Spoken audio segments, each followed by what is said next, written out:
जादूवाला रुटी। रतन आउ तार परिवार गाईर क्षीर बिकी निज परिवार भरण पोषण करती। गोटे दिन गाईर मृत्यु हो जाए आउ तांको घरे खाइबा मध्य कष्टरे मिले, किंतु तथापि सेमाने गरीब बुढ़ी को ता भागर खाइबा देई दियंती, जापरे तांकर भाग्य ही बदली जाए। माधवपुर नामक गाँव रे रतन ता स्त्री गीता आउ झियो मितु सहित रहुथिला। ता पाखरे गोटे गाई थिला जहार क्षीर बिकी से निजर परिवार पालुथिला। गीता, मु क्षीर बिकिबाकू जाउछि। आजी गाई क्षीर कम देइछि, देखिबा केते टंका मिलुछि। किछि कथा नाही, जेतिकी मिलिबो सेतिकी रे काम चलाई नेबा। रतन क्षीर बिकिबाकू चली जाए। मितु स्कूल जिबा पई प्रस्तुत हेउछि। झियो मितु, शीघ्र रेडी हेकी स्कूल को जा। हाँ माँ, मु एबे ही रेडी होउछि। सेतिकी बेले घर बाहरु कहार शब्द सुबा जाए। मितु बाहर को आसी देखे जणे बुढ़ी लोक ठिया हिचंती। बुढ़ी माउसी, कौन दरकार तुमको? झियो, किछि खाइबा पई देई दे, मते ना बहुत भोक लागुछि। ठीक अछि बुढ़ी माउसी, मु एबे आनुछि। माँ, बाहरे जणे बुढ़ी माउसी अछंती, तांको किछि खाइबा को देई दे ना, सी बहुत भोकिला अछंती। ठीक अछि। सी रोसई घरु थाली रे रोटी आ तरकारी नहीं आसे आउ बुढ़ी माउसी को देई दिए। माउसी नियो, खाई दियो। झियो, तुमरो परिवार सबु बेले खुशी रे थाउ। तुमे एई भोकिला को खाइबा पई देइछ। खाइबा परे से बुढ़ी जनक गीता को आशीर्वाद देई चली जाए। एथर एमिति प्रत्येक 3-4 दिन परे से बुढ़ी लोक गीता पाखକୁ खाइबा मागिबाकू आसे। आउ गीता और मितु ताकू खाइबाकू दियंती। आउ खाइबा परे से तांको आशीर्वाद देई चली जाए। भगवान तते आउ तोर परिवार को खुशी रे रखू। पुणी दिने रतन जेबे गाई पाखକୁ क्षीर दुहिबाकू जाए तो से देखे कि ता गाई जमी उपरे बेहोश ही पड़िछि। गाईटी मरी जाइथिला। अरे ये कौन हेई गला?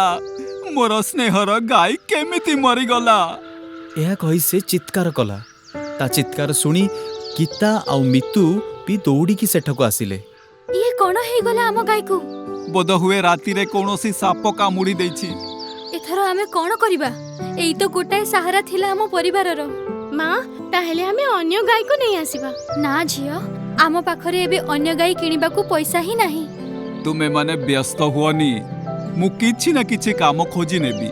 सेथिरु जेतेबेले पैसा आसीबो तेबे आमे अन्य गाई किनि नेबा।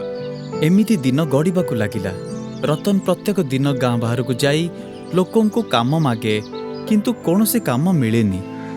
भाई किछि काम थिले कह मते, मु किछि भी करि नेबी। ना भाई, मो पाखरे तो पई किछि काम नाही। बिचारा रतन उदास हेई निज घर को फेरे और ता स्त्री को कहे जे ताकू कौनसी काम भी मिलिला नाही। एथर आमे कोन करिबा? आम पाखरे एथर आउ शस्य बंचिनी।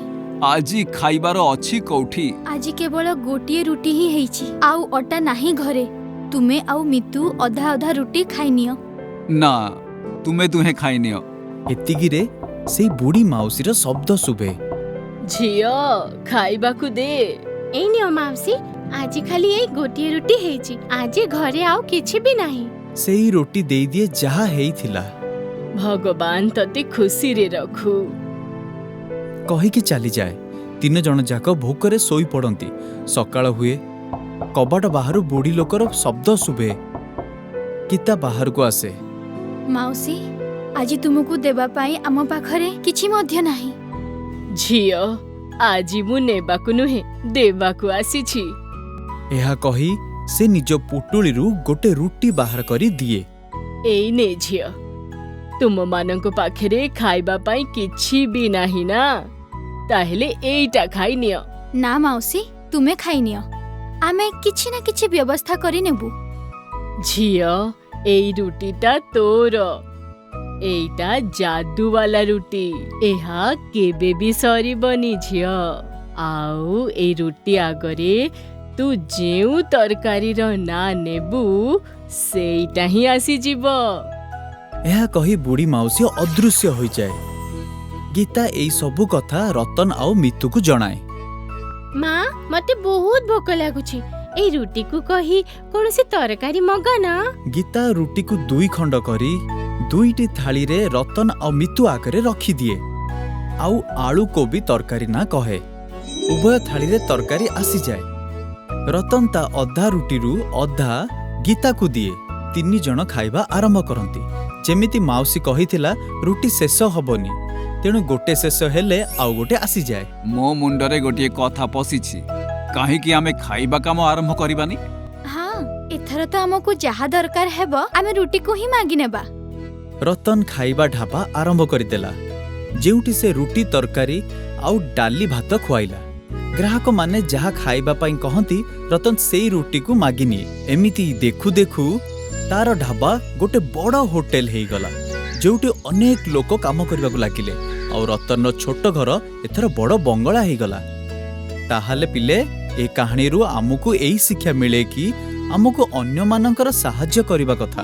ଆମର କରିଥିବା କର୍ମ କୌଣସି ନା କୌଣସି ରୂପରେ ଆମକୁ ଫେରସ୍ତ ମିଳିଥାଏ।